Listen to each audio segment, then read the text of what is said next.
Anton, you're amazing. I was originally going to post this as simply content where I would contribute to you in text form. But now, given that I have the facilities to stream and create content of this nature, I wanted to take this opportunity to thank you, because you're an amazing human being, Anton.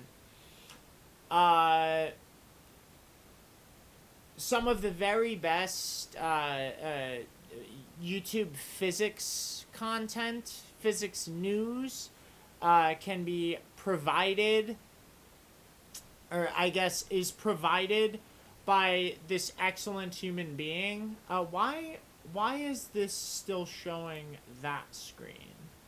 That's unusual. I wonder why. What if I close that tab? What happens? It doesn't react. How unusual. I'm gonna stop that process. And let's see. Why is that doing that? That's so weird. Okay, maybe if it says it's full screen display, but it's clearly frozen. There we go. Okay. So now that's back to normal. I wonder why that happened. That's so unusual.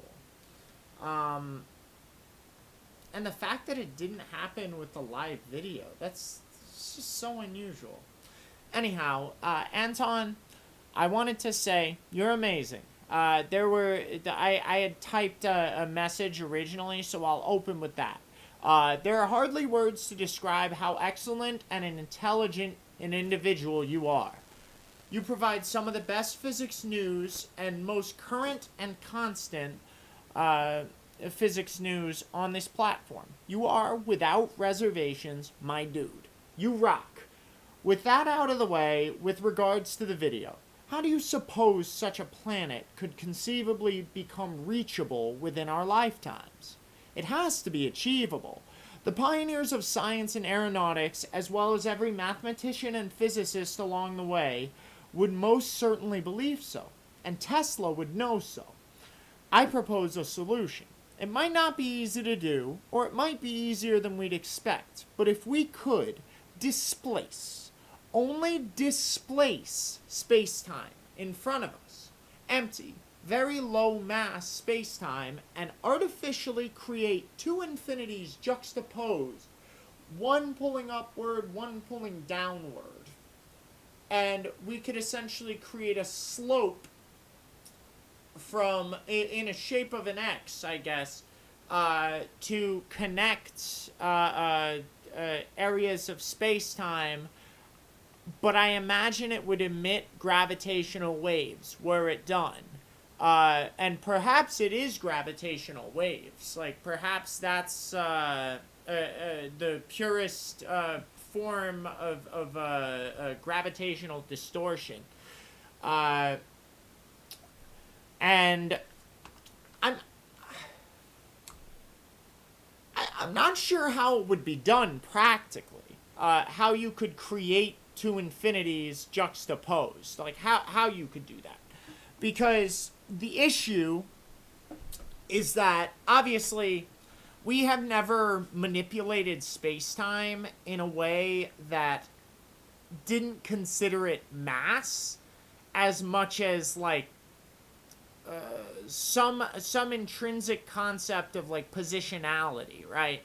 And you know that there's an inherent positionality in all that is. Whatever parallel universe you want to look into. The fourth order parallel universe, I think, is Max Tegmark's idea.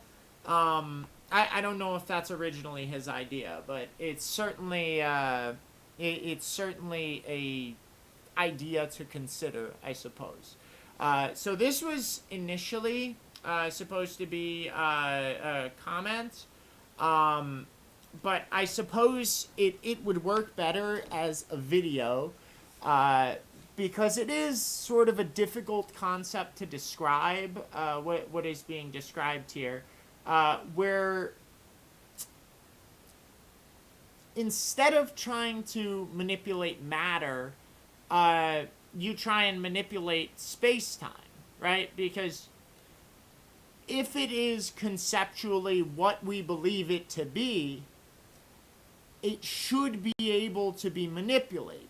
Like, yes, on some level, we understand that our mathematics is perturbative. We understand that it's just basically like the best we can manage given our resources. And the perturbative nature of our mathematics means that inherently, despite the fact that mathematics are pure and perfect, they're not clean and precise in all applications. Just as some number systems can't be so easily manipulated, but others can, and they're very nice to work with, but they might not be accurate. But at the same time, other systems could be interpretable in a way where they're simple but they're beautiful. Like, it's sort of like the idea of the simple the simple form of how we interpret the universe. Because I suppose let me open up a Paint. Sam actually has a little drawing pad, and that would be really cool to hook up to the computer. Like having a little drawing pad on the desk. That would be really sweet. I would quite like that. Okay. So, theoretically, this is recording. Oh, no, it's not.